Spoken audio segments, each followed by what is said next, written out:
That is Robin, seconded by Greg. All those in favor? That's unanimous. Thank you. We are back in session. We'll start with the approval of the minutes. May I have a motion to approve the following the minutes of the special and regular meetings held on June 24th, 2025? That's Robin, seconded by Dave. All those in favor? That's unanimous. Thank you. Okay, we'll move on to discussion, presentations, discussions, and possible actions. We'll start with discussion on long-term fiscal planning and the fiscal year 27 budget. And I will take that directly to you, Eric and Rich. Okay, hope everybody had a good lunch. So obviously, a weekend, I've done some early learning on the budget process and some of the drivers and what we envision today to be.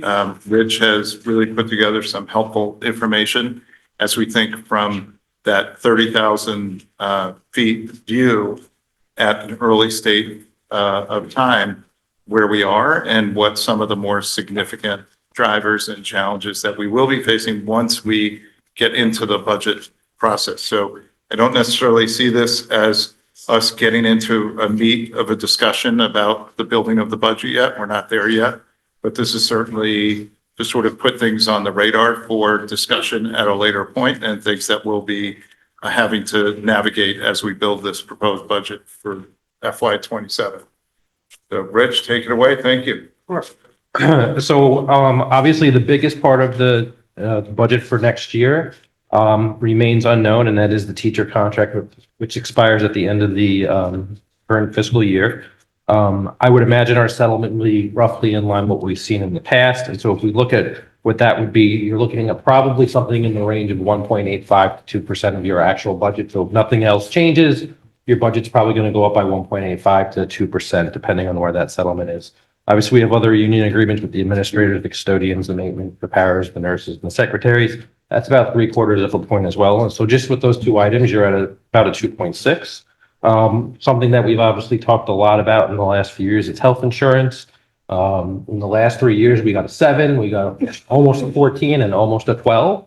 If you're looking at health insurance, every point is roughly $150,000. So depending on where health insurance goes, if you're looking at like kind of an average of where we've been in the last 3 years, you're looking at 10%.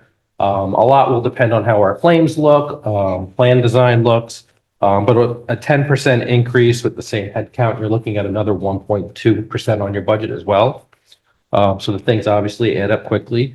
We do have some grants that are set to expire.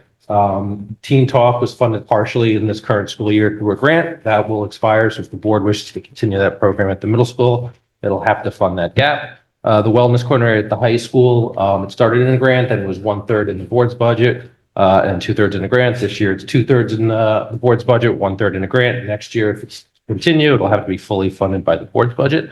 And then currently Title II and Title III have been rescinded by the federal government. That money is on pause. Title II is $32,000, so it's a small portion of our budget, but it does fund professional development. So if that remains rescinded, that is a budgetary gap as well. In the last budget cycle, we did have some reductions to technology. If we were to just follow the standard replacement cycle, that's a $690,000 increase to the budget or a 0.5 point on the budget. And that's really for deferrals of aging equipment. And we did include chart of our peers. What we spend, we do spend less than our peers on infrastructure for technology. The one highlight is New Canaan does fund theirs at capital, and we'll talk about that a little bit. Home to school transportation, next year will be year 3 of a 5-year contract, and that'll result in another almost 1/4 point increase on the budget. So just looking at those items in isolation, you're already at a 4.6% increase. It doesn't consider anything to do with special education. And then we obviously have some small contractual increases like the Fitch property, the garbage contract, utilities, and any unfunded mandates that might exist. While there aren't just increases, we do have some savings. So deductible changes to insurance plans will had some savings. Additional state aid for excess costs. We've kind of seen that fluctuate over time, though even with the additional $40 million, if claims do go up, that reimbursement will go down. Some of the legislation that's been passed that we talked about earlier this year, like the the state schedule for pricing, that's going to drive special ed costs up, not down. And so when we look at that, more money in excess cost might not necessarily mean a higher reimbursement, because if prices go up because there are now caps on what out-of-district placements can charge, that creates shortages in facilities. Shortages in facilities mean they have to go elsewhere, whether it's a non-state approved agency or places that can raise costs. So those are things that could potentially work against us. We've highlighted salary schedule changes that we've negotiated with our unions, whether the custodians, the paras, the secretaries. Cumulative, those salary schedules have saved over $1 million for the district, just about $1.1 million. And so we are seeing more individuals go towards those programs if people leave the district. And, in the past, we've talked about programs. And so those are things that'll have to be considered, whether it's the transition program, there was talk of a communications coordinator, or continuing the reading program in grades 3 through 5. Those would all add to the budget as well above that 4.6. On the capital side, we are just starting the study of Middlesex that was approved for the fiscal 26 budget. Depending on the outcome of that study, that's likely to make a recommendation in excess of $50 million to deal with that facility. And then the high school is starting to age. And as we've shown in the capital budget, in the next 5 years, you are looking at things like new roofs, new turf, new HVAC. All those things at a minimum will probably cost about $15 million over the next 5 years. And so you have at least, $65+ million in capital needs just in those two buildings. We've talked a little bit about some items that could be considered long-term. I know in the past, whether it's the transition program or other things, in-district special education, out-of-district tuition remains a volatile area. It's been about $1 million increase each year for the last 2 years. So whether or not we should have programs in-house, it is important to know that not all in-district programs are going to save money. If we look at what the average tuition is, it's about $90,000. The average cost of a para is $85,000. So depending on if a program is a paraprofessional, that might not actually save any money. You also have space constraints. You might not have the space within your existing 7 buildings to house programs like that, which means then you might have to find alternative space similar like Fitch. So anytime you have to get an alternative site, that means more cost is added as well. And then transportation challenges. More students that we bring in district, not all students out of district receive transportation. If you bring them in district, our existing fleet might not be able to support them. And we do have a limit on how many vehicles we can have based on the special permit. We did highlight that technologies. So some districts like New Canaan do budget technology equipment in capital. There are pros and cons to this. Financially, it would help offset your budget in the first year. The downside is you do lose control over those items, and some of that does impact the education. So for example, if you were to have all your technology in capital, for whatever reason, the town decides to cut Chromebooks in grade 5, that means immediately your one-to-one program at the elementary school goes away. So one of two things either has to happen. You have to adapt in a short time to decide how you're going to operate without one-to-one at the elementary schools, or then you're going to have to essentially cut something out of your operating budget to fund those items that got cut. So you lose that flexibility when you move items in capital. The town also has a threshold set of $5,000 for an item, and so not all technology items meet that threshold. We've talked about in the past the non-lapsing account. Some districts do utilize a non-lapsing account, which are savings accrued from a prior year. They are typically better used when you have one-time expenses like technology or facility repairs, textbooks, things like that. They work best in communities and towns where there's full buy-in. So not just full buy-in from a Board of Ed, from the Board of Finance, the RTM, so that it doesn't become looked at as a pot of money that could be taken from either entity. You really have to have buy-in if it's going to work.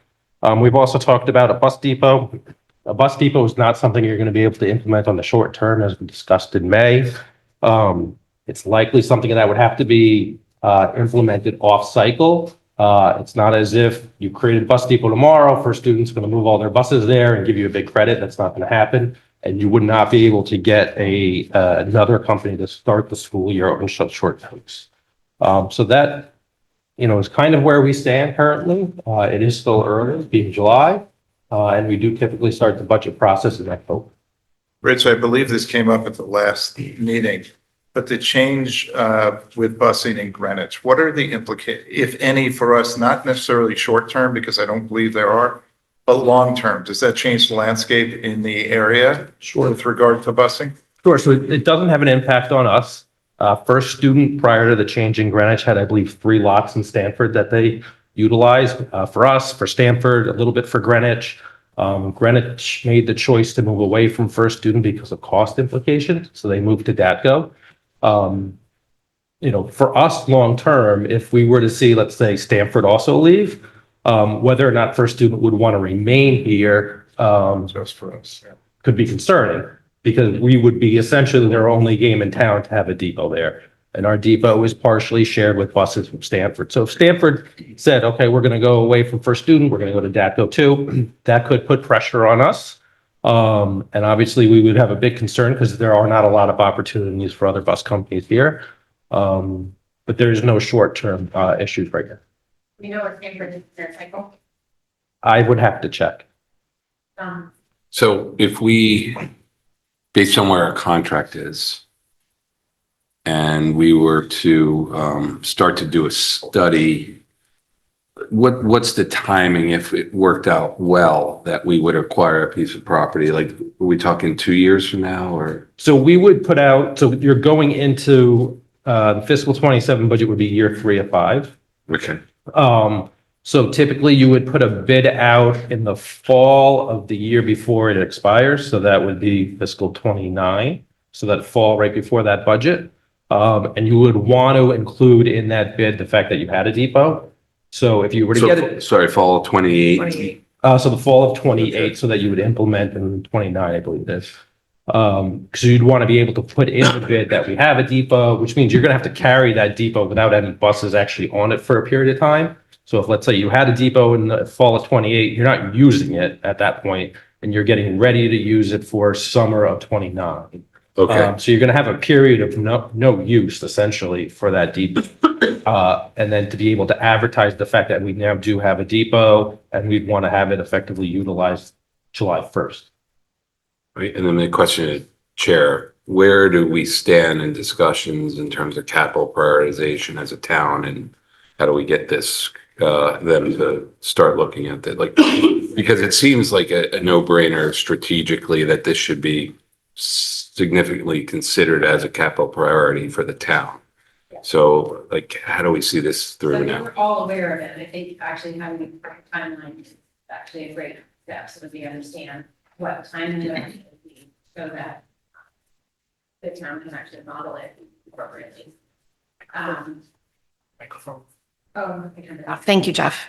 So sorry, what I was saying is the selectmen and the P and Z are aware, this is the Board of Finance, that we need a bus depot. We think it's advantageous to have one. The next step, I think, would be to communicate this new timeline so that they could model it in their own capital planning and see how it stacks up and understand a little better, the notion that we have to carry it, et cetera.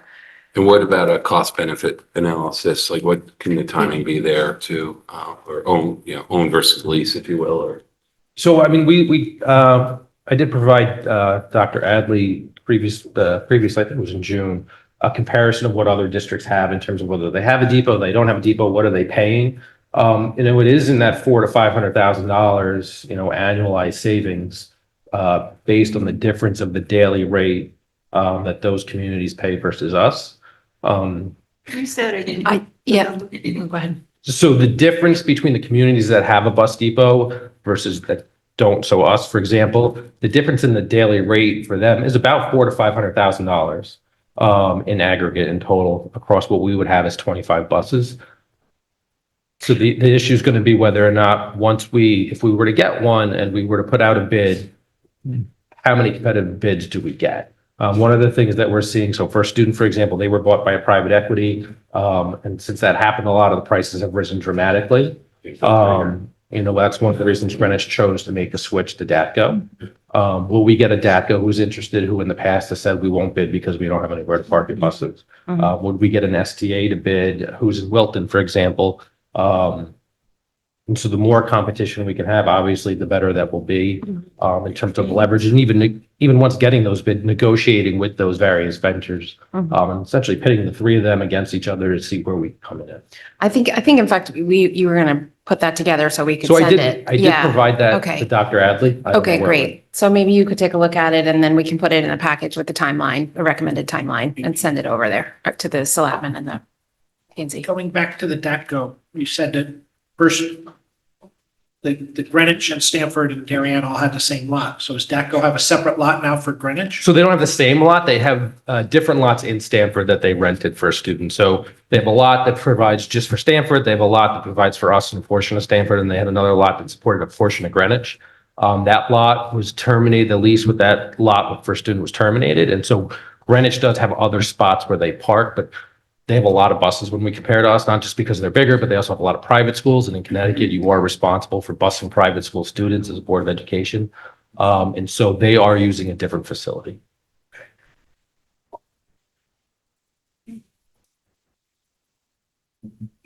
Oh, sorry. Rich, can you just remind me where New Canaan parks all their buses? They park them at the high school, all of them. They do park them all at the high school and then at the elementary. So they're all propane. And then at the elementary school, they have a propane filling station.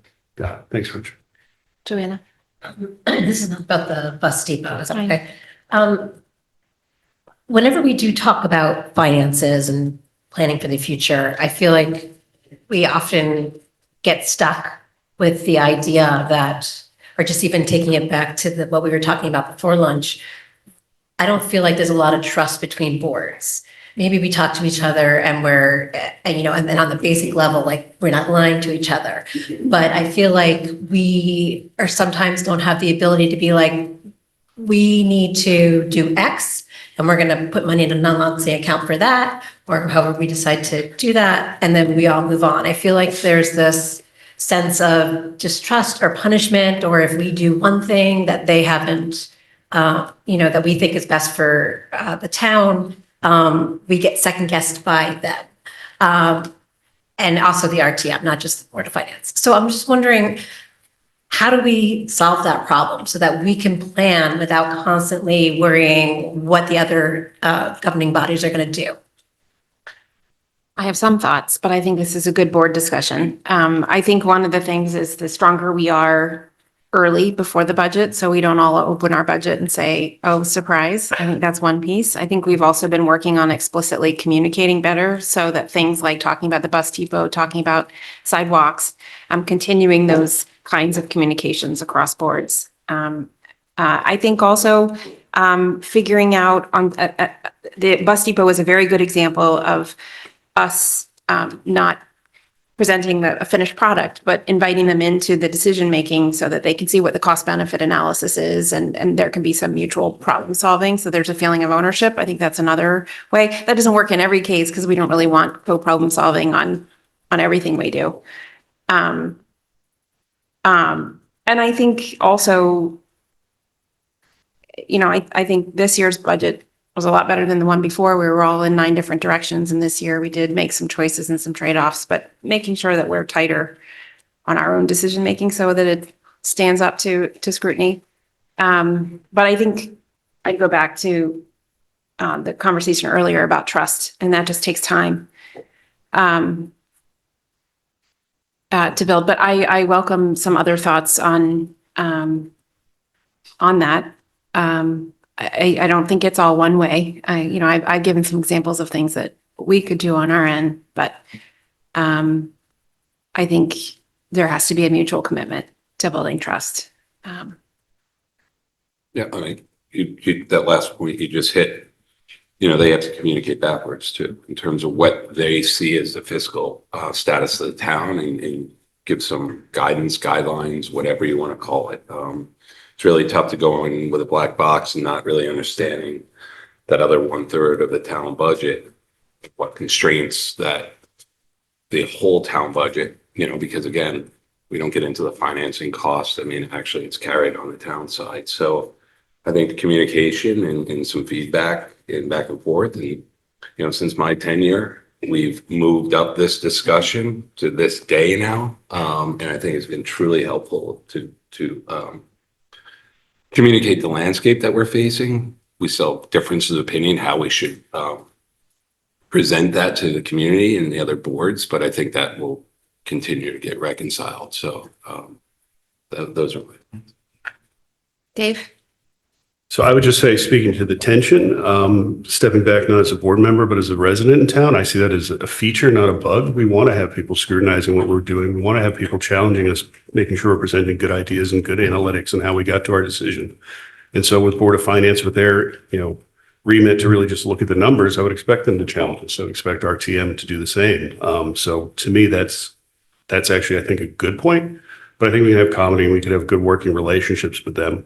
And I think the trust issue we've been kicking around a little bit today kind of works in two ways. One is when we're dealing in a relationship, we're going to build trust over time and earn that. The other is if you're in a transaction, you basically have to decide you're taking a leap of faith and trusting, or you're not taking that leap of faith and trusting. And so I think as we start to transition here from taking a leap of faith and trusting what we're going to do moving forward, and then demonstrate over time that competency, then I think the comedy between the boards will be there. And I hope they still challenge us and make sure we're doing good thinking and working hard to come to our results. But I don't see that as a problem. I see that as a challenge that benefits everybody. I don't disagree with you. I hope that the other bodies can get to that why that we are all hoping for, right? And taking that fire hose out of their hands and getting to that higher level. If this is why the school district needs X, Y, Z, not, the $42.72 it costs. So if we can raise that conversation up ourselves, hopefully they will in turn raise their conversation up to them. I think another thing that it's worth us being aware of is how much of the budget we actually are. I'm not sure that, I think around this table, we know that, but I'm not sure that everybody knows. We are the biggest driver of the town budget by, a large margin. We're up to 3/4 of it if you count debt. So understanding that, and there is no line item veto on our budget. So because there's no line item veto, it creates a little bit of a different relationship than what the Board of Selectmen has, because there is line item veto on their budget. So I think that does create some tension that we have to navigate. Scrutiny. And sometimes that scrutiny includes tension. And there, I do agree that there is some natural tension that's natural and appropriate. But as long as our work stands the test of time, and again, I think one thing we can all do on all sides of this table is continue to think a lot about buy-in from our fellow government parties, from the community, understanding that we need time to roll things out and kick the tires. It's hard to do publicly. I mean, to your point, Greg, that everything we do is public, and then, it's hard to kick the tires in that way. So we have to balance it a little bit, but it's a good question. I think on some of the longer term things, such as a bus depot, if we are able to come up with a good cost analysis, a cost benefit analysis that shows realistically the savings over time, I do have a sense that the Board of Finance and Board of Selectmen would buy into that, and the RTM would buy into that, because in the past, when we were able to show the effectiveness of some of the programs, for instance, the outsourcing or insourcing of some of the special education transportation, I mean, when we put together the analysis and do that work, I do think that they will work with us and partner with us because they understand the longer term benefits, even though it might be a cost outlay in the short term. I just feel like we have to have that trust. Dave? I was just one minor follow-up, which is pretty obvious, but I would expect from finance, if we, spend $500,000 today to save $500,000 in 5 years, obviously right now in today's money means different things. I would expect we're probably gonna have to go to that sort of level of diligence and provide that. Yes. I think diligence, when there's two things. There's, I think, actually being a little better at the strategic thinking and spending a lot less time on, I'll call it the $50, and doing a lot better job with the strategic piece will build trust. And then the other side, though, is that when we do have a proposal that needs to get through the other boards, another good example, the bus depot plus, I think our middle school will be another good example, making sure that we've really kicked all the tires on that ourselves before it gets out of our hands. Go ahead, Greg. Yeah, just one quick follow-up. And just in terms of the communication with the Board of Finance, I know we normally don't do it till later. Yeah. And I'm sure they dislike surprises as much as we do. Yeah. I don't know, when we're thinking through this, whatever this process should look like going forwards, however we can get them involved earlier may be beneficial so that they're not surprised. And that way, when they go into their Board of Finance meeting, everybody kind of already knows what the answer is. And when you say get them involved, can you be a little more specific about what you mean? Well, like we're already getting some somewhat indirect Yeah. of here's some big drivers of what's going to happen this year. Right. So Right. we're starting to get eyes wide open of like, wow, this could be a big number. Right. How can we move things around to try to shape that? But I don't know if they're watching the meeting and taking notes or not. They'll know They about are, it. Should be. I'm sure they they'll know are. about it. So- Yeah, they're usually But, informed, you know, but having maybe more informal conversations earlier might help with the process. yeah. I think they were it's like some of them were pretty well informed, going in. But I Or think. maybe it's just soliciting direct feedback without it being public feedback. Without it being public, yeah. Okay. Dennis, Going back to the bus depot, I'm thinking of it as more of a risk avoidance, if that's the right term of that. You know, how do we, now that Greenwich is no longer in the equation, New Canaan does their own busing. We have Norwalk as our only partner maybe left and Stanford. If Stanford goes somewhere else, we're left literally on an island. And, you know, we have to have that risk avoidance of being able to bus the children to school. do you have that in the memo already, that set of factors? So when I gave the memo was prior to the full Greenwich. Okay. April Crescent certainly add something. Yeah. The biggest obstacle for the community in terms of getting a bus depot is a residential community. Buses are very loud at an hour a day that people don't want them to be very loud. Yeah, And so even like Norwalk, Norwalk has a depot, but they don't have space to let additional buses on their depot. mhm, If it got to the point where Stanford got first student gave us their 90-day out, we had no buses, and you're gonna effectively have to pay probably 5 to 10 times more to have people bus in from other lots on a daily basis. It's gonna take what, Yeah, mhm. that's my point though, is that we have to avoid that. Yeah. Yeah, and we might be able to rent something in a neighboring community, right? Yeah, I mean, the easiest one is Stanford because they do have like an industrial zone, which is why some of the depots are there. The lot in Norwalk is a little bit different. They actually didn't have a depot for the longest time and then they ended up getting one. But it's kind of abundance of space on that lot. As you can imagine, Norwalk being a big district has a lot of buses. Okay. Anyway, thank you for adding that. That's great. Additional color. Thank you, Dennis, for the point.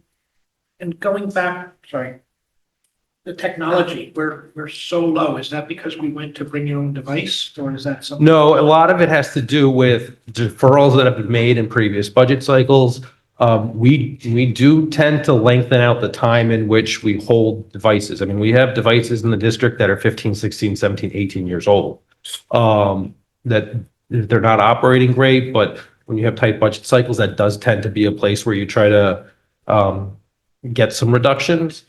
A district like Darien should probably be in that, 0.6 to 0.7% of your budget on equipment and infrastructure. It's not uncommon for people to complain in the district about, a device running slowly, and that is in large part just because of the age of the devices. What does that 0.22 represent? Is that a 1 year? Is that an average? over That's the some- current year. That's the current year. Current year. What is our normal rate? It's usually closer to that 0.4. You're really closer to where like Wilton is. You have not really been at that 0.7% where Ridgefield and New Canaan have been. New Canaan, they do put theirs in capital and they're pretty consistent around $800,000 a year. Again, if you put technology equipment in capital, you give line item veto to the other boards in town. And so you have to understand that risk that's there. What's the benefit? So the benefit, it doesn't create that fluctuation that we have. So if we were to look into next year and you were to just approve what's in the standard replacement cycle, you have a 0.5 point on your budget before anything's even done, right? And so you have those ups and downs and you have those peaks, and it's not uncommon in the past where, technology has seen either a 1/4 point or a 0.5 point on the budget's total increase. Whereas if you put it in capital, you kind of have that same, let's call it $800,000 every year. You're buying Chromebooks and you're buying ViewSonics or laptops or whatever those devices might be. You get a little bit more consistency and you avoid those peaks and valleys. But in a year maybe where budget's tight and the town is looking to reduce expenses for whatever reason it might be, similar to a couple of years ago when the paving at Tokenique got cut, there is nothing preventing them from saying, we're cutting the grade 5 Chromebooks. And at that point, if that was the example, 1-to-1 at the elementary schools is gone. And so the Board of Ed would have to decide, do we want to operate without 1-to-1 at the elementary schools? Or do we want to then between May and June, try to figure out how to reconcile out whatever we need to get those? In your operating budget. Correct. Dave? So I guess, just thinking through the technology, Eric, what are we going to hear on sort of your philosophy on technology or where we should be thinking about that or what the direction is, maybe to strategically inform how we should be figuring what this number ought to look like? I'll need a lot more information before I could weigh. Oh, in it's on early. that, I'm but sorry to Yeah, no, I think ambush that's, it's an important conversation to have. I mean, we have to look at it in terms of what is technology for operations sake and what is it for instructional purposes. And I think that's an important conversation for us to have and to bring back. Thank you. I think it would be helpful to see that, maybe not exactly at the same time, maybe there, but in tandem, understand maybe a couple of years of forecasts, because I think it's helpful to understand the impacts on the bottom line. And if it's, consistently, it should be around, 0.6 to 0.7, then we talk about that as a consistent number. But if the way we've structured it, we're going to have some fluctuations, this might be an example of where we want to have a conversation with our partners about the best way to fund it. So maybe, John, that's something you guys can look at in finance. Got 2 more meetings. So. Well, then, you got two more to figure out when to look at it. Rich, just a silly question on my end, maybe, but the threshold of $5,000 you say is a capital item, is that like a Chromebook is one item or the lot of Chromebooks is one item? So it's the item. So one Chromebook? So- So you can't do 5, so 5th grade Chromebooks, So the is that te- an example or The not? town could choose to make that change, right? So there's no like law that says it has to be like an individual item or it has to be the pool, but the town's kind of like process for what they consider capital is $5,000 for the item and a useful life. I think it's about 4 years. So they could choose to make that change, and other communities have made that change as well. Like Norwalk, for example, made the decision that when they buy textbooks, as an example, because they are such a large district, when they buy a new reading program, it's in the millions of dollars. And so they choose to put that as a capital expense and they take it out of non-recurring capital. The town here could choose to do that, but based on what their guidance is for capital now, the Chromebook wouldn't. Okay. Thank you. Robin? Since New Canaan has technology in their capital, do you know what their threshold is? I would have to ask. Okay. Anyone else on this memo? No? All right. Thank you all for the information. That was extremely helpful to see. All right, with that, we'll move on to the discussion on the Board of Education goals for 25-26. So I primed this conversation earlier in the discussion around the text and thinking about the kinds of goals that I would recommend that the board be considering. So what's in your packet and what I think is being displayed up here. So currently there are, when I picked apart and spent some time with Amy looking at the goals for the district and the board together, there were 3 goals that seemed to me to be absolutely right in the wheelhouse of the board governance.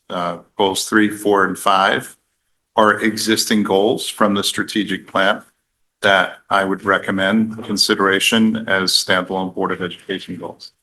In addition, there were 2 other goals that I also think are correctly in the location and the responsibility of the Board of Education. The first being the successful implementation of a superintendent search and finding a new superintendent.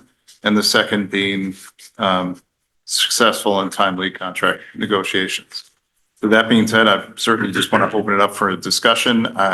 To me, as I was looking through the strategic plan, thinking about what should be in the helicopter and who should be holding the hose. These are helicopter items, and I think they're most appropriate to be the goals for the board. And I do think the board should have standalone goals as opposed to the district goals, which should be the fire hose goals that are in the strategic plan. So open to discussion. Obviously, these are drafts.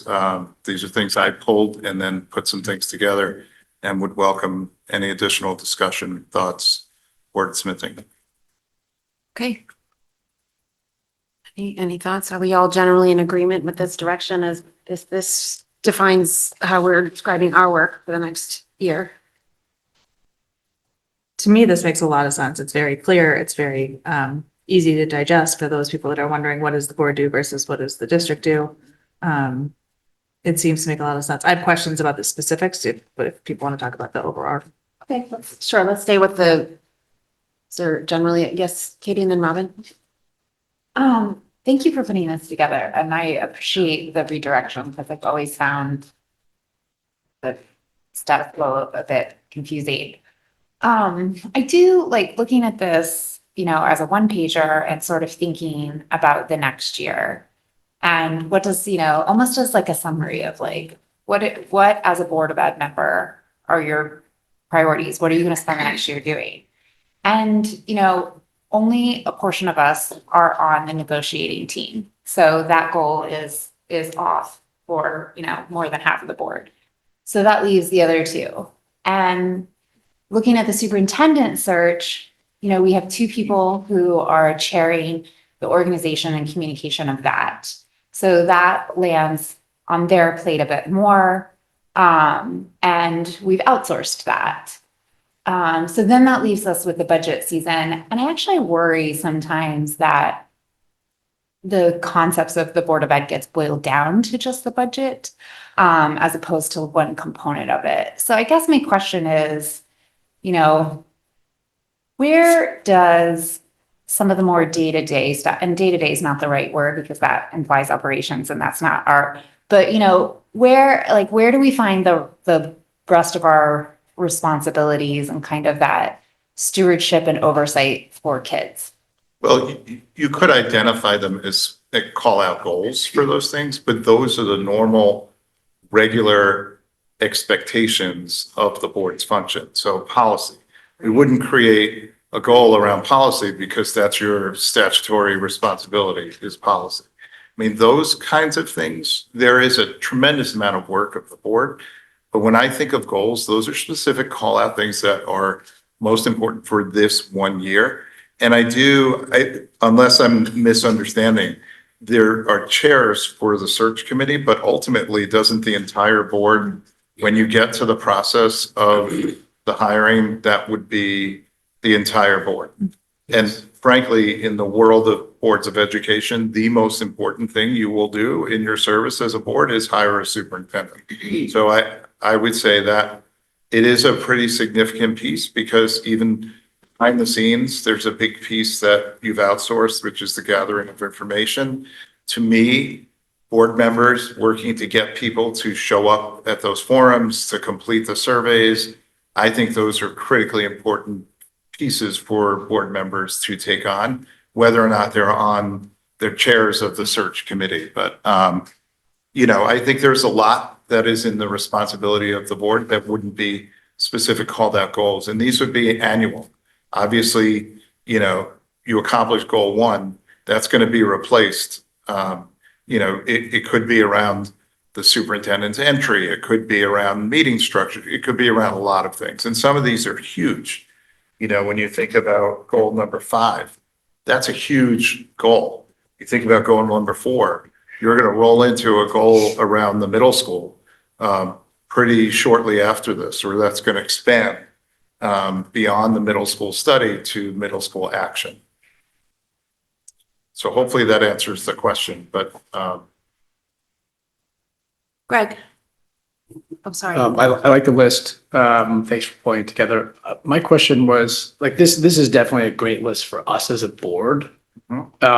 Is there like a different list that we get to see that's more like district goals? So I just, oh yeah, I the think about district. like, So we'll About get like to that. the like implementation of interreading. Yep, Like, that's not on this list, but that's not for the board. that's not for the board, that's for us, and Yeah. your oversight over that is inherent in your responsibility. So Right, right. the district goals will still be the weedy goals, but this just clarifies what's in your wheelhouse and what's in ours. Great.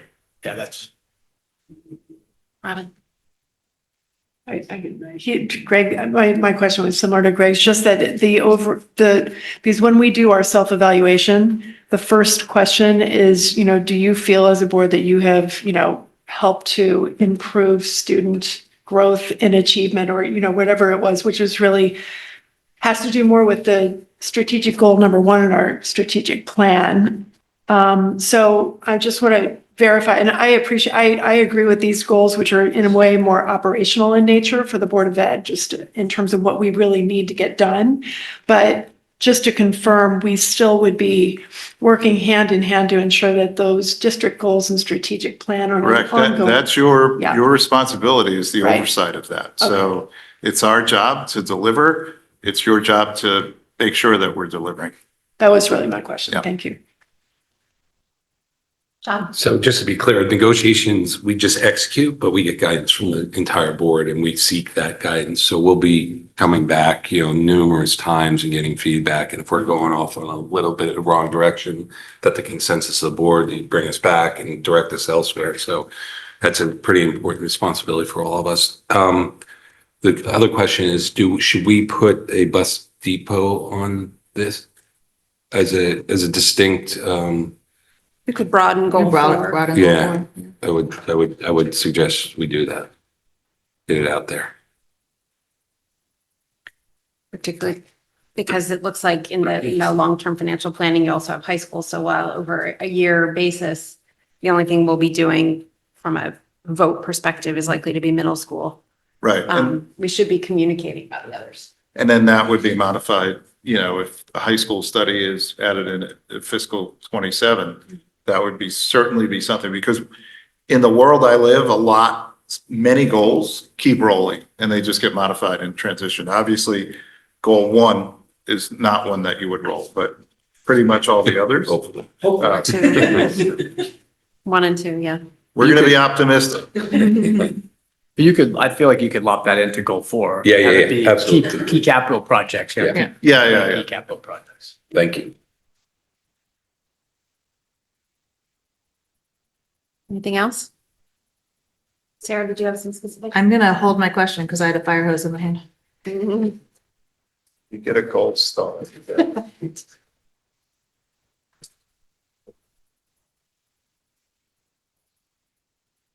Okay, so we won't be voting on these tonight, but we would be. So if you have interim thoughts, please send them in.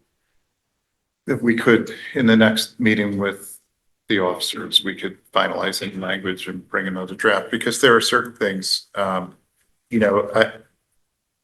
heard the communication plan is finalized, and I've heard we're not sure it's completely finalized. So I had it in here, and those kinds of things we want to clarify before going forward, so. Okay. Discussion on. Sorry, I just want to clarify that, somehow my Outlook changed its formatting and I didn't see the updated material, so I was not aware of 4 and 5. So thank you, Eric, for completing the board's work with those.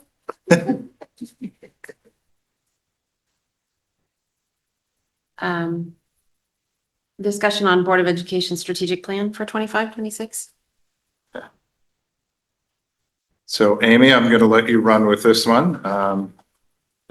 Amy has been trying to orient me on how this has been processed and discussed in the past. And so she's agreed to take the lead here, which I greatly appreciate. Thank you, Dr. Byrne. Look how fast you are. Thank you so much.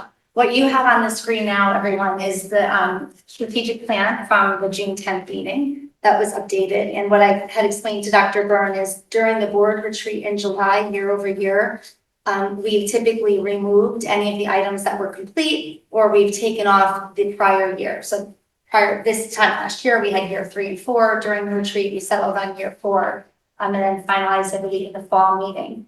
So right now, as a cabinet, we'll continue to orient Dr. Byrne, and we will put our focus on the items that were in year 5. However, I would like to provide just a high-level overview on some things that I think, especially from a teaching and learning perspective, where we need to maybe shift some of our focus. So in the June 10th version that everyone has seen from the spring update for enhancing teaching and learning, March and I have been working on that continued implementation of the revised educator and evaluator support plan. So that will shift in the strategic plan. And again, these are the fire hose details. We are going to not use TEPL anymore as our software program. So we're going to be orienting the staff so that we've been able to find efficiencies. We'll be using the Google Suite.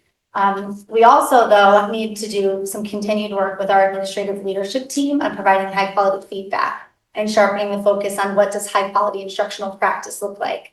As we make a shift to our K-3 literacy new resource, that will be incredibly important because, again, program agnostic, we really want to be focusing on high quality instructional practices and outcomes.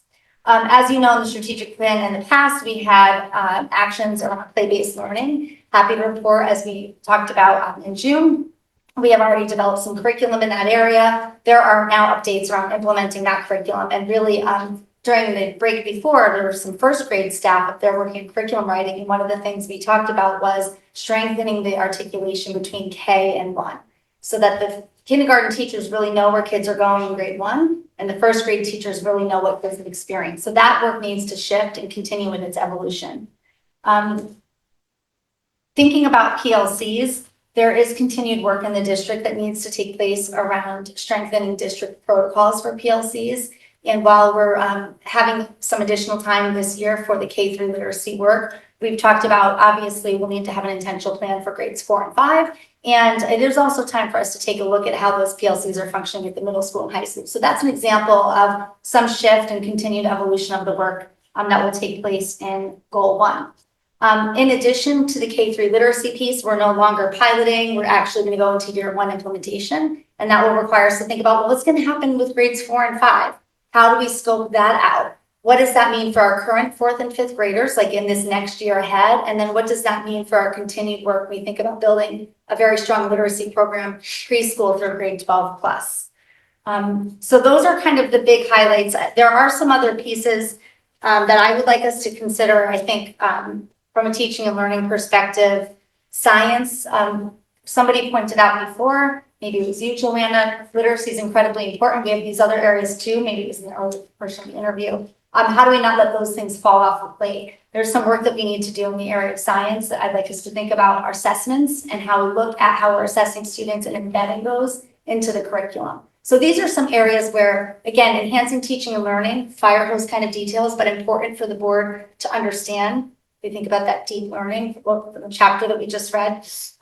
We have invested a lot of money as a board and as a community in the Global Learning Commons with the HHR projects.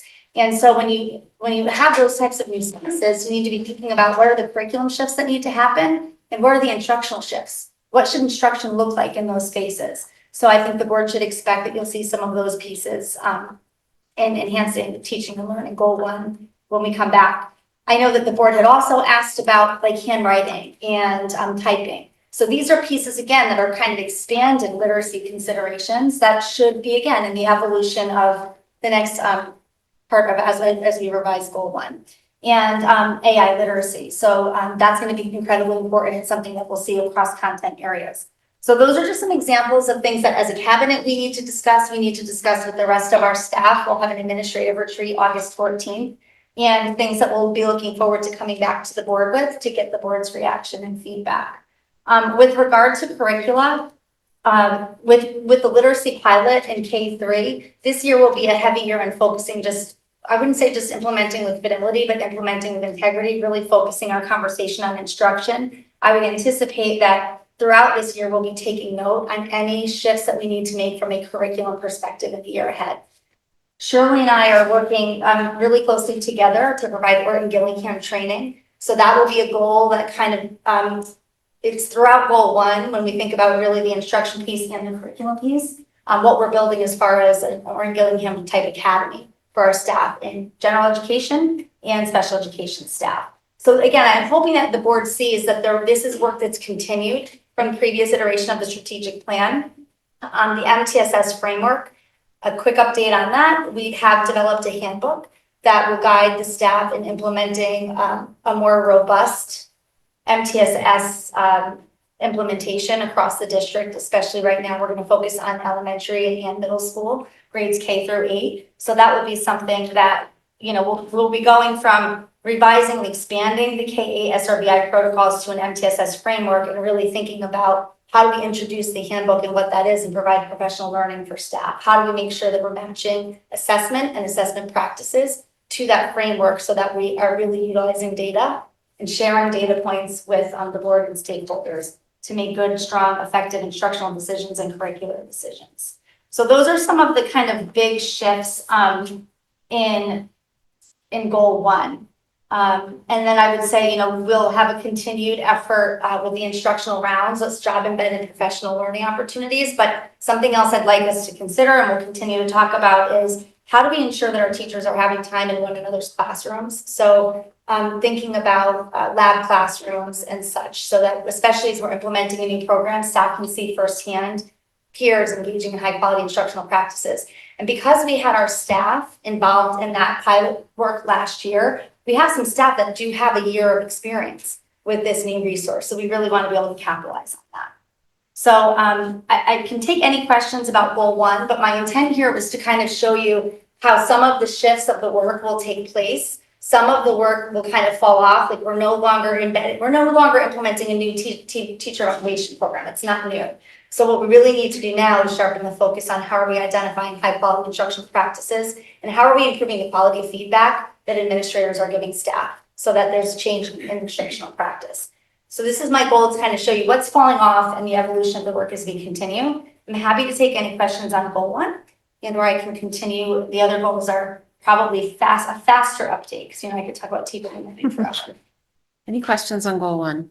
Greg? Just one quick one. You listed a few new areas. I think you said handwriting, AI. Is there like a broader list that you're considering? Like I know within handwriting, cursive and is like something that people have thought about reincorporating into elementary school. Is there like a list of things that you're thinking about including? And then are there also conversely to that areas that you might consider removing from curriculum potentially in the future where you're saying, hey, this is either outdated or not of interest for our students, like seeing what that broader list looks like and like why you say one should be added versus like all those changes would be helpful. Yeah, I appreciate that, Greg. And you'll hear that, some things are fads, like do you give spelling tests like you used to back in the day, probably when we were all in school, right? What's the place of handwriting and cursive? Is there any value in that? Kids have to actually learn to sign a document. You hear people talk about all of these things. I think something that will be critically important is when we're thinking about discussing literacy, really thinking broadly, what do we mean by that? And even beyond that, part of literacy is speaking. How are we adjusting those standards with kids? So you can anticipate that the curriculum committee those things will continue to be discussed. Another piece that I didn't mention before, but is certainly on my notes here, as you know, we've talked about executive functioning, right? And primarily thinking about ELP. How does that happen in our early learning program in kindergarten? And the board has requested that we come forward sharing more information about executive functioning and how that's integrated throughout the school day at the different levels. So I always have a running list. And the priorities on that list shift, that they shift according to, the priority of the work within a strategic plan, but also responsibly what we see the needs are in our schools with input from our staff. Makes sense. Thank you. Katie? Thank you, Amy. I really like the way you went over this. I feel like you touched on so many things that are on my mind in like a very quick overview. And I can tell from looking at the screen that you have all the detail to back it up, which doesn't surprise me. So thank you for that. To Greg's point, I do wonder, and I'm thinking out loud here, like on the spot. So please feel free to tell me if this is not helpful to you. But specifically in terms of curriculum, I think that there are so many aspects that we have interest in and we want to talk about. And maybe in an effort to know that we're coming back to those conversations and know where, I wonder if it would be beneficial to kind of have that like list of topics that we hope to get for the year where the curriculum subcommittee could kind of see, and maybe it is fluctuating where they go on priorities. And I don't know if that makes you nervous and you prefer to have your own list and not share it with us, but I do kind of wonder if we can see, as a board that we are going to talk about type E or, whatever, at some point, if that doesn't help us avoid coming back to it at all the wrong moments. So just a thought about that particular subcommittee. I can appreciate that. It definitely does not make me nervous. All of my lists are very public. And what I would say to you is something that I noticed my first year in this work here in Darien was it seemed to me that the curriculum items and the board agenda items with regard to teaching and learning were kind of carryover or holdover year to year. It was like, well, and I'm making this up right now, September's mathematics and October is science. And they were kind of broad topics that were just kind of scheduled over the course of the year. What I've tried to do, and certainly K-3 literacy was a huge part of the work of the board and administration the past year. I've tried to bring things up in order to kind of prepare for the budget and to forecast some of the priority work on the instructional side, the instructional part of the division. So that doesn't make me nervous at all. I do have a list. I'm happy to talk with Dr. Byrne on how we might communicate that with the board. I tend to think through, more than just the month and the weeks ahead. So I think it makes sense for us to kind of work on that together. And I think Dr. Byrne and I have already talked a little bit about that, where I think he and I are both accustomed to kind of having a plan that falls in line with the academic year calendar and the fiscal calendar, capital improvement plan calendar, because all of these pieces connect. Just like we were reading about here, right? Thinking systemically, we want to think about how those other parts of our work connect with what we're executing for teaching and learning. So in short, it does not make me nervous at all. It's something that I will talk with Dr. Byrne about. Okay. Goal 2, please. Okay, goal 2, fostering a culture that promotes wellness, diversity, and inclusion. As you know, we took the elements that were involved in the DEI report, which largely, I think the greatest focus there had to do with different groups that were performing, different subgroups performing at different levels. There's a lot of work in that plan that had to do with MTSS and literacy. So I think some of the work that we're engaging in, again, with having Lauren Gillingham type academy and thinking about our work together in general ed and special education side is going to be really important. Something that there's not been a lot of conversation about here, but is something that is legislated and important for us to think about is the work on restorative practices. I think we have a lot of work to do, not only with our staff, but also with the parent community about that. That's something that I know through Dr. Dad, parents had asked about last year, helping parents to understand and families to understand what is restorative practices, what does that mean in a classroom setting with our youngest students at the elementary level all the way up through the high school. So that's something that I think will evolve a little bit. As you know, we spent a lot of time discussing the tech, the cell phone personal device guidelines across the school district. And so though this goal will have to evolve a little bit as we implement year 1 in grades 9 through 11, really, because our 12th graders have a different plan.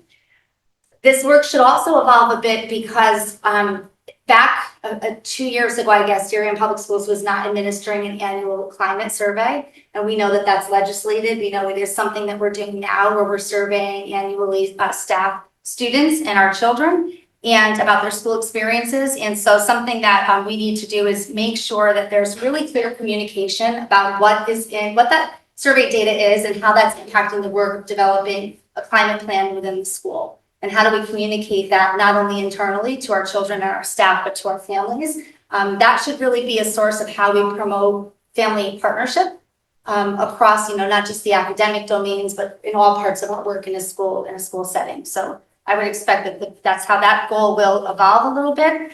And I will also say that I will continue to come forward and seek support for professional learning for universal design for learning. And that's where, from a curriculum perspective, this goal really does touch on making sure that we're providing access for all learners and learners of all profiles. And admittedly, that's an area of work for me. And I have a lot of learning to do there. And I know that my colleagues feel the same way. Shirley and I will both look to each other to be experts there. And I think we realize neither one of us is, just like many other people in our field. So that's an area of learning for us and our colleagues. And something that I would expect should stay on this plan and be a part of our future curriculum and budget conversations. And I think those are the highlights of goal 2. Any questions about goal 2? Okay.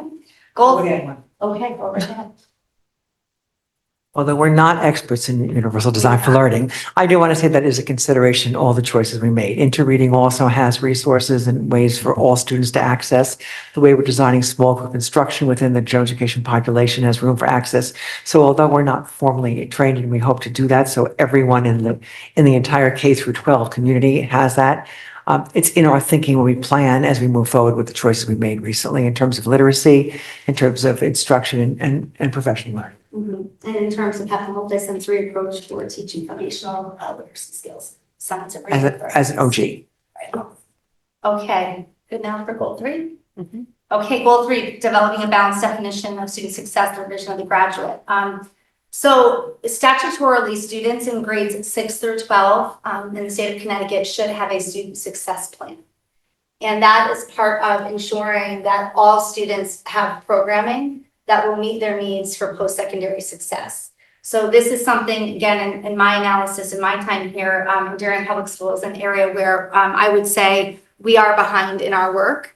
Obviously, again, this past year was a lot of focus on the elementary level, K-3. I have to shift some focus there, 6-12. There should be a connection with student success plans and what's happening in our advisory and our school counseling program. So again, that's making sure that our students are ready for post-secondary success, whatever path they take. So while we want to, and just like this article that Dr. Byrne had us read was talking about full and 6 C's, and thank you, Robin, I was so happy that someone made the connection to vision of the graduate there. While that's important, in the next iteration of our work is really ensuring that our curriculum outlines where in different subject areas and learning experiences can our children demonstrate progress using those higher order thinking skills, so that they're not just giving back content, but they're really demonstrating, for example, problem solving through curiosity and such. That's a piece of it. The other piece of it is this bit about the student success plans. So I will, the board can, be sure that I'll be coming back with Kathy Oster, our director of school counseling, and ensuring that we're communicating what those student success plans are. That should be, again, something that really strengthens school family community partnership and parent partnership. Parents should be heavily involved in a child's student success plan.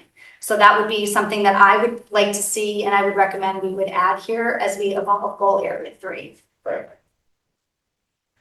Joanna? I just want to say thank you for that. Especially when I was in CDSP a couple of years ago, a lot of commentary from parents was that there was no student success plan, or the transitional planning in general was very lacking. So this is a great step forward. Thank you. I'm really passionate about that. I mean, aside from the fact that it is legislated, and I'm a mom of 4 very different kids, 4 different profiles of learners, it's I think what makes the work a little bit more tangible than saying like globally vision of the graduate. I think it really helps parents and kids see how they're applying those types of skills and how they're thinking forward, right, about their next steps always in learning. So thank you for that. Okay, but that's the big, I think, evolution of goal 3. Thank you. Other questions, comments? Nope. Okay. And colleagues, please jump in anytime. Your goal area 4 is around expanding the professional capacity of staff. This reminds me of the article that we just read, thinking about how different actions that we take in different parts of our work are related to or have an impact on other areas, right? So the more we invest in the professional capacity of staff, that really, from a professional learning perspective, maybe on the teaching and learning side, there's a direct impact there to the human resource side, right? So that's where, like, how does the teaching and learning strategy match the HR strategy? How are we investing in our staff so that they're staying here, they feel that they're invested in, they're engaged in their own learning? So that has an impact to the fiscal side, right? When we're thinking about turnover, savings, and such. So I just want to point that out, that this is in the strategic plan. Administratively, we should be able to have conversation with the board about how these parts of our work are connected and be demonstrating that. The professional capacity of staff, one of the things that we did this past year was implement the Aspiring Leader Program. And Marge, if you have any comments about that, it was really well attended. We had, I think, more than about maybe 30 staff members from all grade levels, different schools. They've indicated interest of having a year 2, and we'll have to consider, at what rate and pace do we continue something like that? Sometimes doing it annually, you run out of people, you wait 2 or 3 years. But I think that there might still be interest for a repeat cohort cohort to year one and this next year. One of my goals and hopes and focus areas and priorities for this goal would be how we leverage PDEC. I think one of the things that we tried to do last year was really focus on building teacher leadership and finding opportunities for teacher leadership in the district. Again, I think that's a way that you retain staff when you're engaging them and having autonomy and voice in the work. So one of the things I would like to do is involve PDEC, and Barry and I and Marge have all talked about this, and thinking about how we look at professional learning, how we do a needs assessment for professional learning, how we provide feedback for professional learning, and how we use some of the skill and expertise within the district to advance professional learning among our colleagues. So I think the role of PDEC in many school systems is really usually falls short, and it's just focusing on the teacher evaluation and administrator evaluation plan. Really, the intention is for it to be more robust and more focused on largely professional learning across the year, from goal setting to strengthen instructional practice through observations and other kind of trainings that we offer to our staff. So that's a way that I would like to see this goal evolve. And again, Marge and I have some work to do with our colleagues with regard to getting our Google use of forms and docs so that we can have a repository really for staff evaluation, because that's an important thing to have high quality written feedback. I don't know, Marge, do you have anything else you want to say about the goal form? No. Okay. I do want to thank not only the administration, but the board for the support and investment in instructional rounds. That has been really largely teacher-led and been successful in the schools as far as teachers learning from one another in practice. And that will continue. Goal area 5, this was where in June you heard about the elements of the communications plan that were embedded into this goal, similar as we did with the plan, the DEI plan. I think it's really wise to not have lots of plans out there and really consolidate and streamline the work. So that will continue. There are some things that, happen or have already been taken care of, like Dr. Byrne mentioned before, finalizing the communication plan. So that should evolve differently in the next iteration of this strategic plan, what that looks like. There is some work with the website that's happening. We've talked about ensuring that, for example, when we think about the department chairs and their work with curriculum, I know we've had some conversation around the syllabi and different courses. So that's something I'll be talking with them about when they return in the fall, and something that we'll be working on over the course of the new school year, making those pieces of our work really transparent and accessible to kids and to families and to our staff, so that we all know what's happening. If you're in, a global studies course, it shouldn't matter which teacher you have, there needs to be an assured experience and a common experience. While we also allow room for teachers to innovate, because we want to be continuing to improve practice classroom by classroom. So these goals, those communication goals will continue to be embedded here, and there is obviously some work with regard to policy that we heard from Attorney Mooney before that we'll have to embed in the next iteration of this plan. And Amy, if I could jump in, communication had come up in almost all of our conversations last week, and this is something that I'll be digging into shortly. We wanted to get to today and get everything laid out for a really productive retreat so far, and communication is an immediate top priority for me and to begin that process. So we'll be jumping into that pretty quickly and having further discussion. Any questions on this goal? Okay, thank you, Amy. Goal 6, improving school facilities for student safety.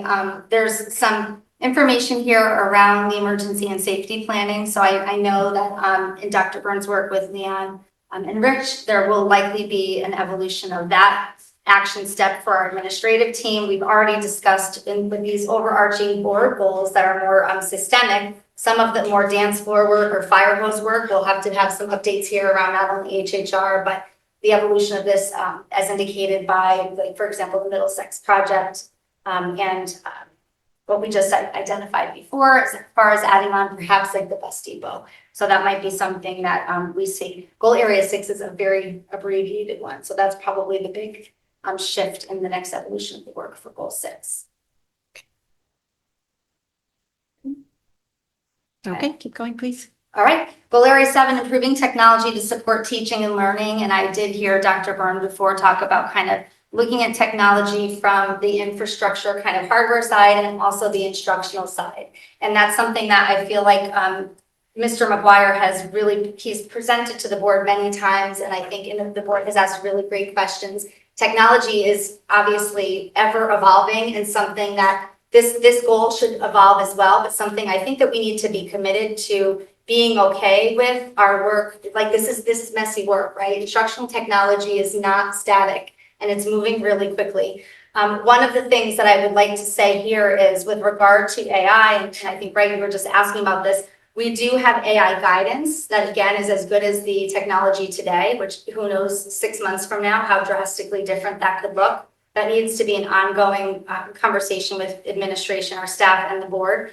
However, we also have to think about how we're talking with parents, staff, and children about the implications of AI and the impact to teaching and learning. So that would be something that I would expect would evolve differently in this goal. Additionally, we had talked about here, and I had mentioned before, the library media work and the Learning Commons. We have some work to do in the area of technology and STEM, especially also with the gifted programming, which has been largely really humanities based. We did revise curriculum this past summer. Actually, there was a curriculum team working this past week on the library media curriculum so that we'll have a scope and sequence for elementary curriculum when we start library media, when we start the new school year. And we have had pretty extensive training in Aspen for administration, and that should continue. One of the things that I think we need to pay attention to is ensuring that we're cross-training staff so that more than one person knows how to do something when it comes to something as major as using the software to implement the schedule. So that is something that needs to be a focus in the year ahead. And I think we're also, Rich and I with the tech department kind of looking at, are there any other capabilities in Aspen that we just have not utilized yet that might create some more coherence and streamline some other parts of our work? For example, how we house and store data, student data. So that's something that we'll be looking into the year ahead. And the 7B is more the infrastructure and hardware stuff, which is super important, but far less interesting to me. I like the instructional side. I'm happy to take any questions on goal 7. Dave. So I guess 2 questions. One is looking at the infrastructure. Rich, when we look at the tech number, do you bifurcate this out in terms of what's stuff that lives in the walls and stuff that people carry around and use? We do. I mean, a lot of what we need are the things that people carry around. Okay. But there are the things on the walls like get more access points, like things in the ceiling, things like that we do need that are on the replacement site. Would that be a heavy lift to? Yeah. And then, Amy, I guess going back to the conversation we had about AI a month or so ago, I forget when we had that presentation, a lot of it was focused on just sort of watching and seeing what's going on and what people are doing. Do you have any thoughts on like when maybe we should get our hands dirty and innovate and play around a little bit? So I know that there were some things that during even the budget process we had wanted to explore but didn't quite make it. I would say that we are getting our hands messy and working. Some teachers are doing that more comfortably than others. So when you say, are you thinking that it would be helpful for the board to see some of what we're doing in classrooms? I'm just curious because a lot of that conversation was, well, we're watching and we're seeing and we're I'm happy to hear that some teachers are getting in there and innovating and playing around. And I guess, you do want to watch and learn and study. You want to say we're doing all AI curriculum tomorrow, like that probably would be bad. So Thanks for recognizing. I appreciate that. I've been here a while, so it's rubbing off. But no, seriously, the question is like, are we going to start trying to get people to have more familiarity, get people to innovate, get people more comfortable, or are we still just not there? What are you thinking about that timeline? Because I'm not saying we should go headlong into anything, but I'm just can't watch forever. As you mentioned, it's evolving pretty quickly. Right. So, if we're watching forever, we're going to miss it. Right. We're going to be left behind. So, I think one of the things that I would like to talk with Dr. Byrne and the rest of our administrative colleagues about is also how we can engage with students as partners to help, students can lead the way in a lot of that, effort. So I certainly wouldn't say this should be just a sit back and watch year. I think that, thinking about innovating, but again, I'd like to see how we engage students as partners in that. I would suggest that, and not knowing anything about where we are with AI yet, we need to, at least if we have not yet, establish the framework and guidelines from which any work in AI would occur. There are some natural safeguards around privacy that exist in some places that in AI don't with some platforms. So there are some that are very specific to the educational space. And I think we want to clarify what those are first. So what are our values? What is consistent with the vision of a graduate? What are our guidelines going forward? And if we can put those things together, that could be helpful in launching any kind of innovation and experimentation in AI while protecting students' privacy and making sure it's completely appropriate for any kind of use. So just to follow up, if I may, on that, we've been talking about privacy. We've talked about licenses. We've talked about software that's used and what goes where and where does student data go, who owns it, what's going on with the different vendors. That's been a conversation for a long time around here. So I appreciate your concern there. I guess what I would ask is, do you see, or I guess what I should also add is we do have policies regarding student privacy and other things up at the board level. Obviously, there's administrative policies. Are you thinking this is an admin initiative initially, or are we looking for the board to do policies to guide that as a first step? I would think more, I'll certainly look at the board policies, but I think it's more guidelines for how to use. I don't necessarily think it's needing additional board Okay. policies. Thank you. And in fairness, that those those guidelines, I should say, those guidelines have been drafted, but have not been really socialized as much with the staff, other than the staff that helped to develop them. So we have work to do in that area. I think the board, to Dave's questions, the board would value knowing that there is a pretty systematic approach Yeah. in this area. And I think it needs to be reflected pretty clearly in the strategic plan. Thank you. Oh, sorry, guys. Greg and then Katie.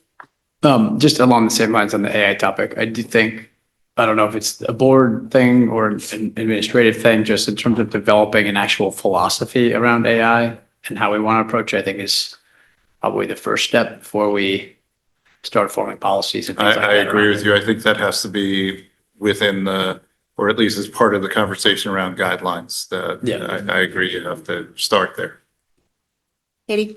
That was my clarification question as well. If we were talking about academic use of AI, something specifically to put in front of students, whether it's something for staff as well, and just kind of like what we think that It should framework. all come from Yeah, there. Yeah. exactly. Yeah. Yeah, because there may be incredible applications of AI that we could use on an administrative and operations side of things that don't require that same level of analysis before we put an application in the hands of kids. So I think that vision, that sort of, those guidelines are critically important before jumping to anything. Good. Anything else on this topic? Dennis, On just this topic or the overall plan? go away, fire away. So my question is to Dr. Byrne of that, you know, the plan we've developed or we have, you know, is there anything missing or things you don't think we need to have here? And then B, going back to the self-evaluation, one of the comments was that we have a vision of 5 years, our 5 years is up. What are we doing? To me, this is a living document, and I don't think enhancing teaching and learning, building, having safe facilities are going to change in the next 5 years. So how do we work with a strategic plan that has, you know, that should it have an expiration date or should it just be massaged every year or so? That is a great question and one that's quite philosophical in the world of people's beliefs around strategic planning. Some school leaders will say we need to start from scratch every year. As you already heard, as I was talking about the goals, to me, strategic plans, goals, they all evolve and then they should not change much. If one of the lines in one of the sections today was it included the words focus, focus, focus in the same sentence. I don't know if you all recall seeing that. But what ends up causing trouble for school districts and boards of education is we end up playing whack-a-mole with everything. And what we need to do, and that's why you would want a strategic plan, is to be very clear and narrow in what our work is and how we're going to go about doing it. So to me, if I was the person that was saying, all right, we need to update the strategic plan for 2026, I would start with the existing plan, see where are we with did we accomplish everything that we set out as a goal? And are we able to say this is something that should move out of the plan and something else replaces it? But it would be through an analytical process to make that determination. So hopefully that answers that part of the question. I think, but like, my question is, you think that you would ever have enhanced teaching and learning where you need to get rid of enhanced teaching and learning? I would And never, security of no. Building facilities and making sure that they're up to date. I mean, to me, those are bedrocks of education. I agree. I agree with you 100%. And that gets to the debate of what are regular goals that you should have as a school district versus do you need something like a strategic plan in this structure? And I think that's an approach that someone decided at some point 5+ years ago that we're going to do this. So I think that's a later conversation. With regard to, do I think anything's missing? I don't know the answer to that yet. My guess is, in looking at the range of goals, just about anything we would need to do as a school district could fall in one of those buckets in one of those areas within these strategies. The reality is, are we missing something? We probably are missing something in there, and that's something for us to figure out and add to it. And are there things that need to drop off? Sure, there are going to be things that need to drop off, but it should be a living document that can evolve that way naturally as you're going through it. But when you take a full sort of reevaluation and fresh look at a strategic, if it's every 5 years that you're updating it, it should be update and iterate, not unless you're getting rid of it completely and just sticking to regular goals. But I think that's a later conversation. But there's really good stuff in here. Really good stuff.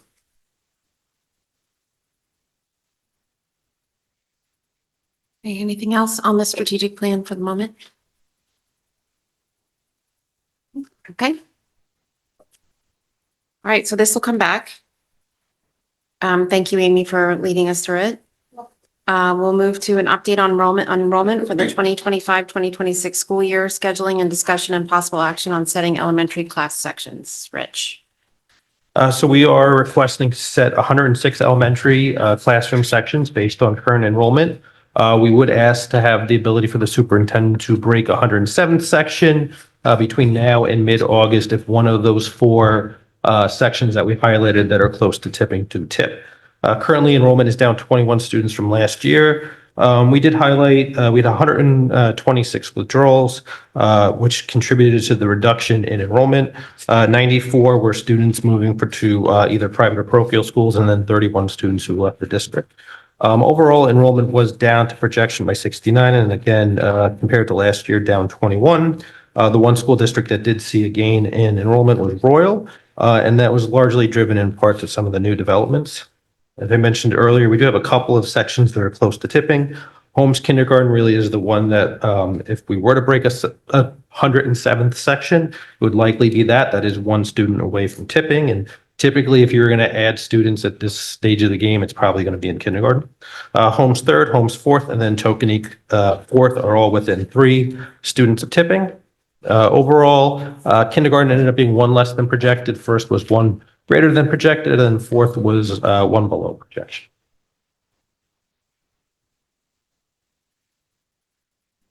Oh, sorry. Hey, Sarah, thank you. So this is one under budget.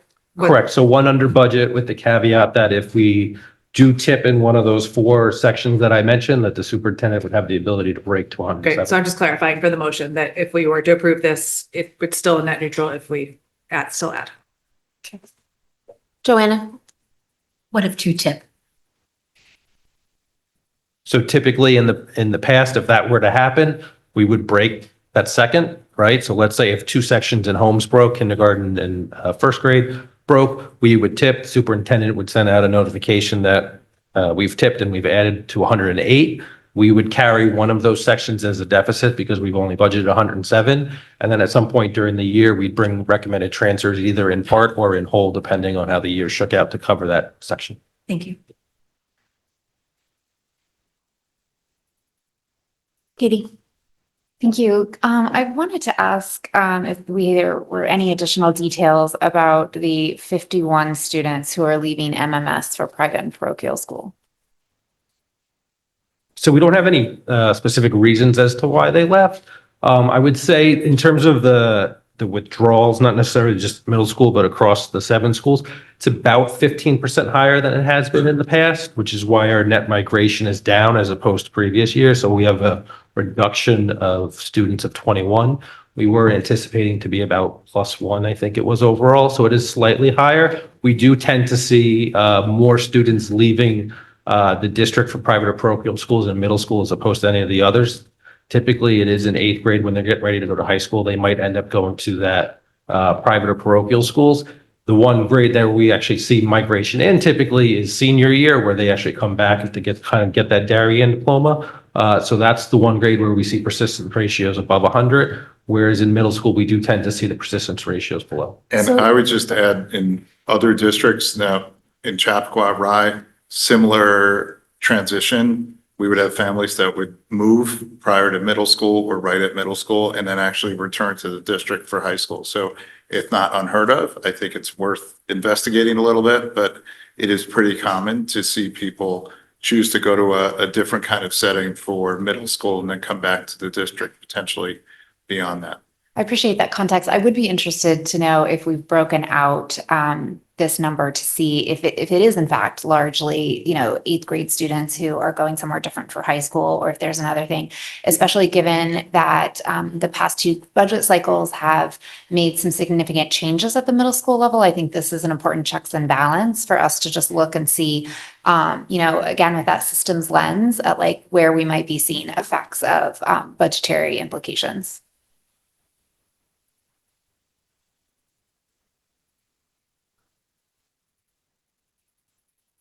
I don't know if we can draw a straight line to budgetary implications, but I wasn't suggesting that it would be a direct causation, but I do think that we need to be looking at lots of places that it shows up, and I think that if there's an anomaly in particular, it's important for us to look and say Not why. what factors might be contributing.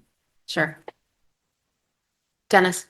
Yeah, is this the first year we've seen this granularity of detail on transfers to private school or no? Because I'm. So we didn't, in the past, we've given like an aggregate number, like 100 students left and 100 came back in. We did break it out this year to include by school. Yeah, I mean, and I don't want to get into the weeds, but to Katie's point about Middlesex, I'm curious about Ox Ridge being 11 students with a brand new school and all of that. And to me, I mean, it could be just 2 families decided to go to private school, so it's not a large number, but year-on-year trends, I'd be interested to kind of understand, why they're leaving and what we could do better to keep those children in school, or is it a lost cause for us to try to keep them, but to try to get to the underlying details. And I don't know if we ask those questions. Or is it just they've left and it's gone? Yeah, I don't believe they usually say like, why are you leaving? It's usually I'm leaving because I'm, moving out of town, or I've decided to go to X, Y, and Z private school. Yeah, these are moves also. It's not right. These are moves out of different districts. No, there's a separate. So there's another chart below it where Oh, it's 31. We're actually leaving Darien. They've moved to another community. But in terms of the persistence ratio, it's been higher than usual, right? We were having almost nobody move. This, again, there could be stuff in it. I'm not suggesting we should ignore it, but this looks more like a normal. So it's about 15% higher than it has been typically in the last 10 years. Okay. Usually the migration in and the migration out are Net. relatively close. It was a little bit wider this year, I would say, than the last few years. Okay, and most of that is the middle school number, Correct. Though the middle school number is always the the high one. highest one of the school district. Robin? I'm just looking at the Darien High School, like 9th grade had a -31 variance. Was it a similar level for the 9th grade last year? Because I know a lot of kids also are reclassing more and more as they leave 8th grade and then they repeat 8th grade at a private school and then they come back. So I'm just wondering if that's also becoming a trend, because that's actually higher than the middle school. We had -7 in 6th grade, -7 in 7th. So higher than projection, but I'd have to check what it was in the previous years. I was just curious if that might be And that's something that you can't necessarily counteract potentially. Okay, Joanna. So I know we can't get the details of, why each family left, but it might be helpful just to have historical data. If it's 49, moved to the middle school, left the middle school last year, 51 this year, that's not much of a change. So if we could just have like 5 years. Do we monitor the reclass phenomenon? I think that's probably hard Do to, we monitor the Yeah. reclassing? People. Well, you can see when they left and if they come and then they back. come back. It's like, Yeah. well, we weren't in the right or something. I mean, I'm sure we could pull that data. I don't know if we actually like heavily monitor it, but I'm sure we could pull it. But some don't come back, they just stay at a private school. Right. So I mean, I think Right. that also Right. is happening more and more at a high school level. Okay. What else? Oh, just one other Yes. question, Jill. With Royal, the 9 new students that were due to the new developments, did our projections, because usually they've been pretty on target with anticipating, how how fluctuations will change with the new developments. That seems like a pretty high. It was a little higher than Number? anticipated. Yeah, In the past, and it's one of the reasons why Royal now broke a 4th section. Royal has historically been 3 sections, K through 5 for quite a period of time. I think my entire tenure here. So it was a little bit higher, and it's one of the reasons why you're actually seeing Royal kind of creep up to homes in terms of overall population. I'm just raising it because from a budget perspective, as we go forward with the enrollment studies, just to make sure that we have. Yep, so we would have comfort that- another enrollment study presented in November. Okay, thank you. Also, it's worth this group knowing that you build buildings on an 8-year projection. And so Royal is 2 classrooms less than everyone else. So if we continue to see growth in that building, they have only 22 classrooms. Everyone else has 24 general education classrooms. You can't overbuild. So that's the problem with new builds popping up in different areas is it sometimes it's just exciting to have a new building like Oxbridge, and other times it's a change in the building makeup. Okay. Where do we, oh, do you have a motion, Sarah? I'll read it. We have a motion to approve 106 elementary class sections based on the current enrollment for the 2025-2026 school year, with the understanding that if a section pops, staff will respond accordingly. That's John, seconded by Sarah. All those in favor? That's unanimous. Thank you. Okay. Further discussion and proposed action on proposed schedule of 2026 regular Board of Education meetings and 25-26 subcommittee meetings. Okay, I think this is This is just a quick item, that's included in the packet, the meetings that were discussed prior to my arrival. Just, if that's the intention to move forward with these, they're all laid out. Dave. So stealing Greg's thunder, a little bit, just looking through notably at the subcommittee meetings. I mean, I was a strong proponent when we set up the subcommittees. And I think they've done great work. I just have to question, looking at the meeting count that we have, do we really need some of these every month? Or should we think about maybe a quarterly cadence for the subcommittees going forward? Good question. I think facilities could go into a quarterly. That was cadence. actually one of my questions about the goals, is that he said, the restructuring or something of streamlining the work of subcommittees. So that was one of my questions. the Policy cadence of maybe those. too, because you're almost done with the audit, but you can Yeah, see. I don't know if that works for finance. I mean, No. maybe a little more around budget time, but the rest of the year? Yeah, I mean, we do the monthlies, Yeah, I so. think finance is monthly, but, Okay. but I think. But listen, they run 5 minutes at some time, so it's not that big of a lift. So just throwing it out, and I guess since I opened the can of worms, just the overall meeting count. Maybe we could think about moving forward, and I don't know the right format, but this is a retreat, so I'm putting it out there. Maybe we should think about. Everybody knows my view. Pardon? I think everybody knows my view. Katie? I would not be in favor of reducing the number of curriculum meetings. I think that there's a lot of substance that goes on there. I think it's a great opportunity. Agree. Facilities, I was frustrated this past year that we never held one. So if reducing the number means that we're going to hold them, that would be great. But I do think that it's problematic to have a subcommittee that only exists on paper. I think it's a good idea to move quarterly facilities to quarterly, because there's just not, it's not that big a lift right now. But just take a look at the cadence, because, for example, it's important to meet around the budget time, and then you'll have the middle school to think about also. Dave, maybe you could look at policy and talk to Marge and just see what's left on the audit and see if that could be a quarterly cadence. And then I would agree with leaving curriculum and finance. Yes, Robin? I agree with curriculum and finance still monthly, because there is a lot that we do cover. But policy, we do apparently have all these new Connecticut laws that I believe policies are also going to be upcoming. So is it possible to just have the schedule, and then if you don't really need to meet, you can just cancel, or? Or go the opposite. We could do that, or we could spin one up.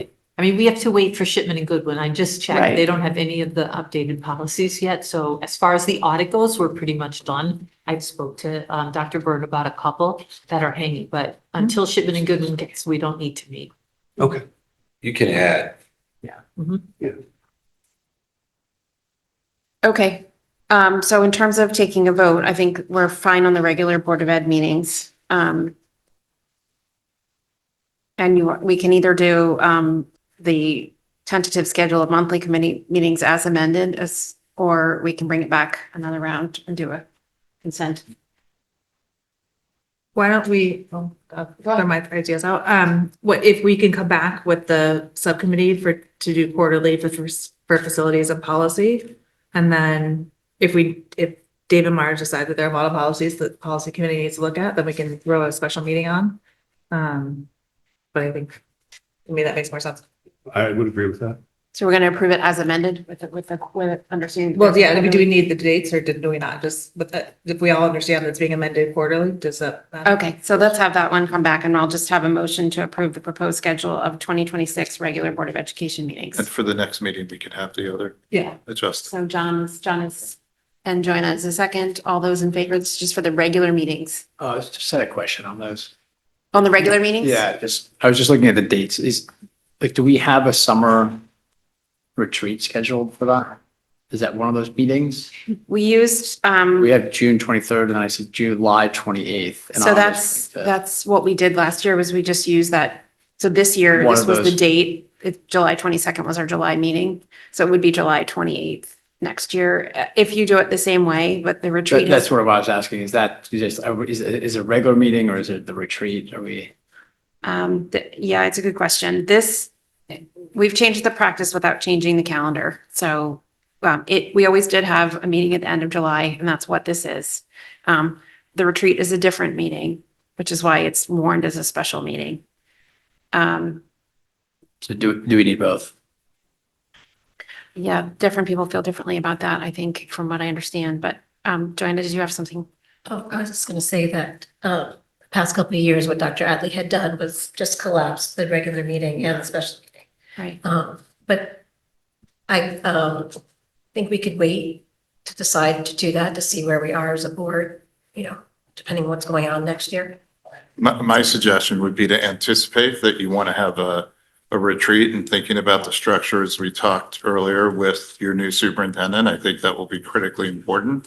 And then have a meeting for agenda item purposes as a separate occurrence. So whether it's that you have the retreat in the day and then you have a special meeting at the end of it and you do the agenda items that you need to, I think that would be a good consideration. But I do think you want to plan for a retreat with your new leader for next year. That also, Dr. Burr, would you mind just you've been in a lot of board meetings. Is this cadence similar to what you've seen? Twice a month, yeah. Yeah, there are some that I've seen once a month in some places, but in districts similar to Darien, it's typically twice a month. Robin? The July meeting is next year. Could you move it to July 21st? Because that would be 4 weeks after the June meeting. And also, I don't know, it just seems like in the past years, that's been more of the timing of if it does turn into an all-day retreat as well. Just question. If people want to move it to the 21st, we can. Or not. It's on the 4th. It's the 4th week, yeah, because usually what It's they 4 do weeks was after. with the 2 and a 4 week cadence, they do the 4th week of the month and the second week of the month. But So it's fine. It's fine. And there's definitely saying with whoever the new superintendent is next year, Yeah. that we can't change that. I think that- You can change it. Yeah. You can just bring it back and change it if you need to. You just need 30 days to keep it a regular meeting. Okay, so I'll finish the vote. All those in favor? This is just the regular Or meeting the schedule. Regular meeting. So that's Stevie, parent, oh, it's everybody. Okay. All right, the committee schedule will come back next month.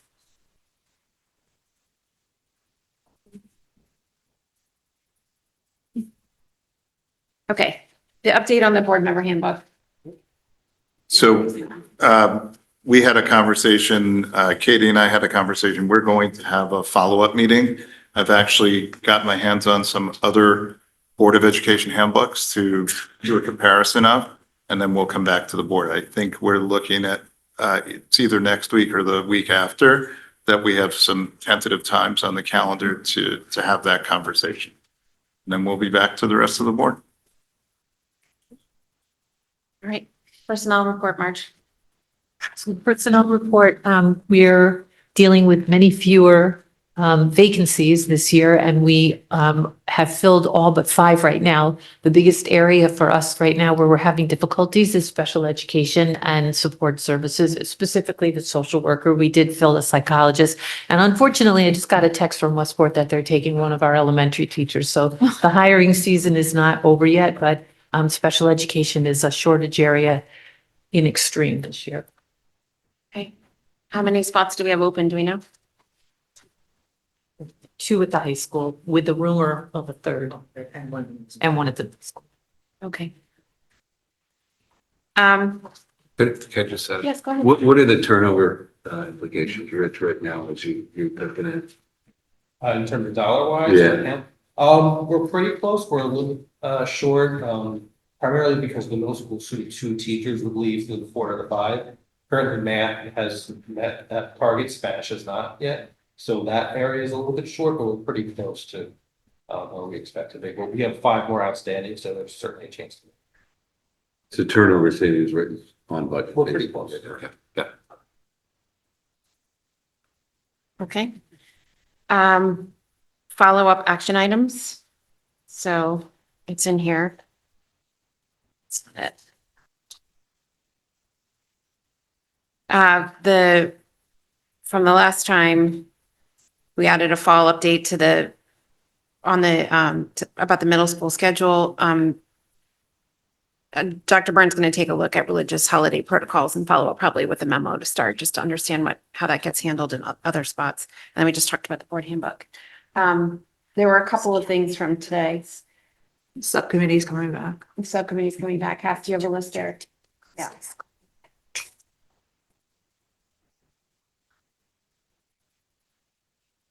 I don't have it. Right there. Okay. But yes, I That's did fine. take Well, we'll notes. just take a look next meeting and make sure that it's all there. Thank you for taking notes. All right, public comment, but as a reminder with the technical issues that we were experiencing today, we are only taking public comment from those in the room. And we actually don't have anybody in the room. So I will move, thank you again to everybody who attended today, staff and the board. And I'll have a motion to adjourn to executive session for the purpose of discussion concerning non-affiliated employees' contracts pursuant to Connecticut General Statute 1206A. Sarah, seconded by Joanna. All those in favor. That is.